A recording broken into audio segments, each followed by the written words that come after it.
Ave Maria, mas outra aula, né? Você sabe como foi criado o Papa? Aula 4, né?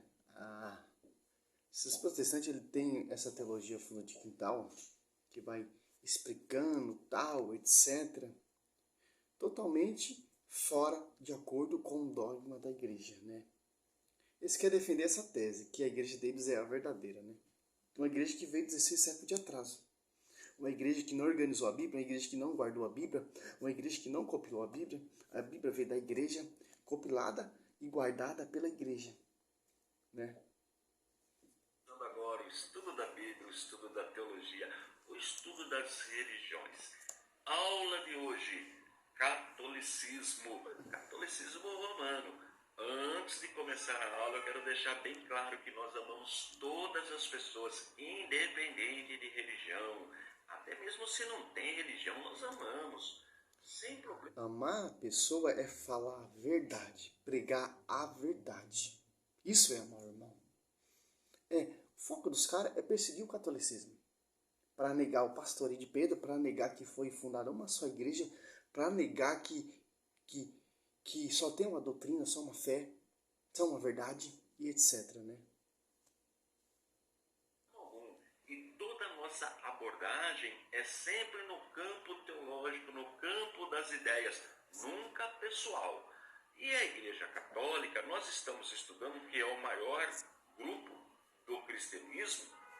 Nós já aprendemos que tem aproximadamente 1.300.000.000 de adeptos. Tem como regra de fé a Bíblia e a tradição. Nós, protestantes... Agora, como ele falou que tem mais de 1 milhão de adeptos, né? Já pensou esse 1 milhão de pessoas adeptos conhecia a doutrina católica, conhecia a tradição católica, conhecia o ensinamento católico? Imagina onde ia parar essa pregação protestante distorcida. Infelizmente, muitos católicos não estudam a Bíblia. Muitos católicos, eu posto o vídeo ali, o que eu vejo é 2 visualizações, 3 no máximo. Que os católicos eles não gostam de se aprofundar na doutrina católica. Os católicos não se preocupam em defender a sua fé, em defender a igreja. Interessante, mas vamos lá. Como regra de fé, só a Bíblia. Não somos contra a tradição, desde que ela não entre em contradição com a Bíblia. Então, no ponto de hoje, nós vamos estudar interessante. a instituição... Ele falou uma coisa muito interessante. Nós católicos temos a tradição e a Bíblia e o magistério. Os protestantes, eles só têm a Bíblia. Mas eles dizem que acreditam na tradição. Se eles acreditassem na tradição, eles acreditavam na tradição dos apóstolos, no fundamento dos apóstolos, na Igreja Católica Apostólica Romana. Tanto que o apóstolo Paulo aqui, ele não ensina aqui, ó, 2 Tessalonicenses 3,15, assim, pois, irmão, ficar firme e conservar o ensinamento dos que de nós aprendesse, seja por palavra, seja por carta nossa. Carta a quem? As comunidades. A sede envia as cartas, vai para as comunidades, de acordo com o que foi ensinado e transmitido por nós. E, segundo Tessalonicenses 3,6, intimai-vos, irmãos, em nome do nosso Senhor Jesus Cristo, que eviteis a conveniência de todo irmão que leva a vida ansiosa, ao contrário da tradição, e de nós tedes recebido. Se você for seguir esse argumento protestante, você já vai estar fora da tradição. Você já vai estar fora do ensinamento que foi transmitido quem? Aos pais da igreja, aos bispos da igreja, que está sob o pastoreio de Pedro. Que ensinamento é esse? Que vem lá da igreja, do fundamento dos apóstolos, e sobre ti, Pedro, eu edificarei a minha igreja. Através dessa igreja que veio a escritura. Pedro pregando, a patrística fala. E o evangelista São Marcos ia escrevendo a pregação de Pedro, e depois ele foi enviado lá para o Egito e pregava os escritos que ele escreveu, Pedro pregando. Por ação do Espírito Santo, por ação do Espírito Santo, escrevendo. Qual igreja é essa? Uma igreja evangélica? Não, uma igreja católica apostólica. Não tinha o termo romano ainda. Só a sede era em Roma. Não tinha proclamado, não tinha oficializado a igreja estatal oficial. Porque o Constantino não tinha dado liberdade ainda de culto. A igreja passava uma perseguição pelo Império Romano, pelos os imperadores, Constantino, ou Nero, Tito, etc. Lá em 313 aí oficializou a liberdade de culto e oficializou em 380 como religião universal, católica. Eu esqueci esse termo católico, mas a Bíblia já profetizou que a sede ia ser em Roma. Tanto que Jerusalém foi destruída. Eusébio de Cesareia. Interessante, não?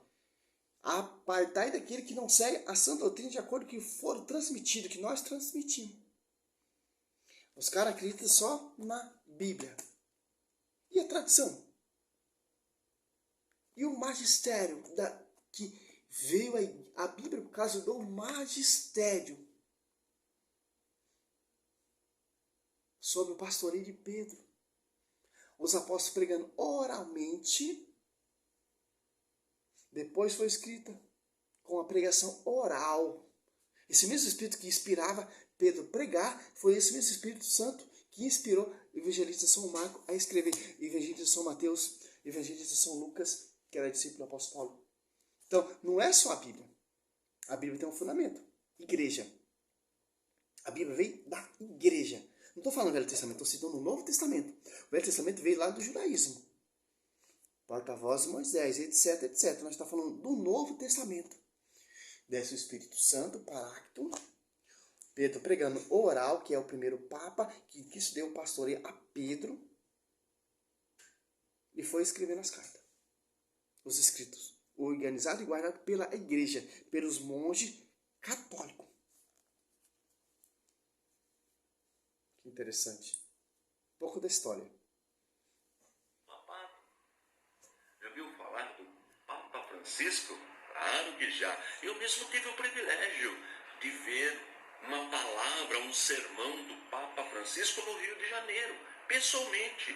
Foi muito interessante a argumentação do Papa. Foi uma festa muito bonita, pessoas piedosas, muitos vieram de longe para ver o seu líder ministrar. Foi muito interessante. Agora, nós vamos estudar no campo teológico.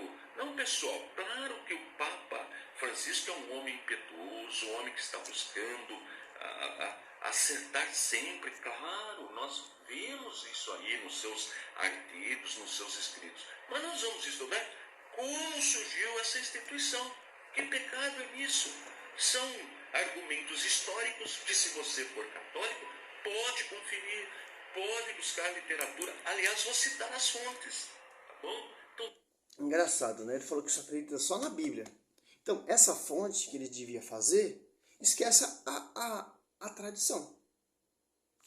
A tradição, eles não acreditam nos cursilhos, nos dogmas, no papado. Então, mostra, eu quero que você mostre, professor, como você só tem a sola escritura, não tem a tradição e não tem o magistério, eu quero que você me mostre na escritura, na palavra.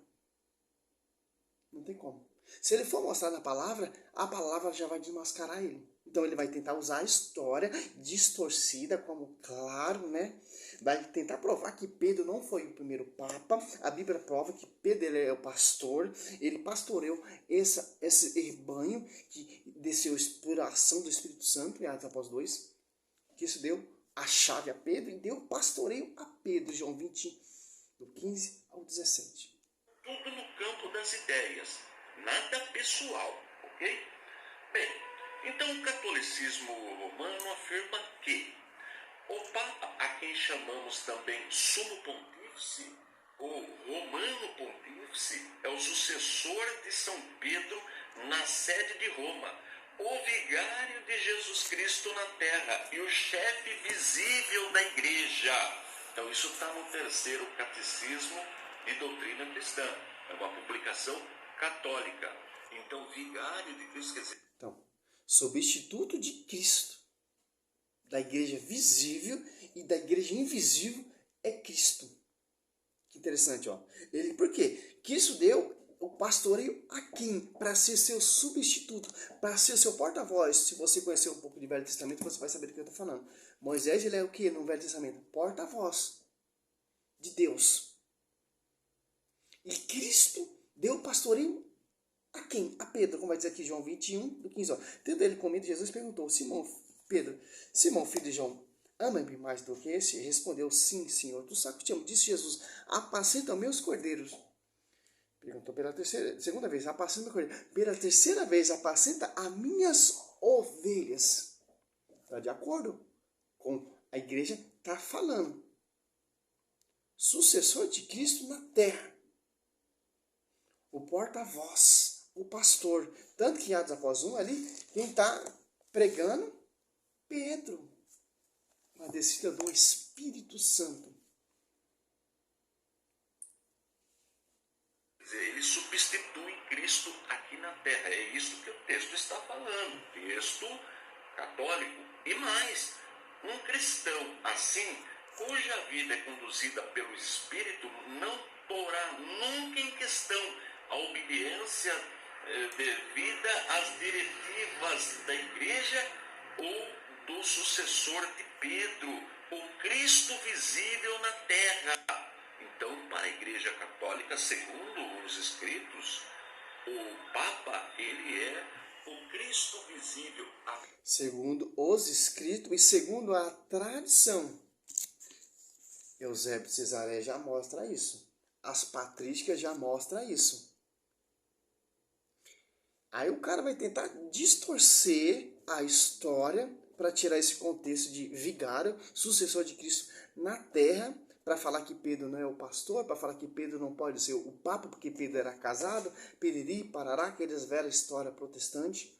Mas vamos lá até onde ele vai chegar. E na terra, bom, é isso que o texto está ensinando. Porém, as seguintes expressões sobre o Papa contrariam a Bíblia. É isso que eu vou fazer.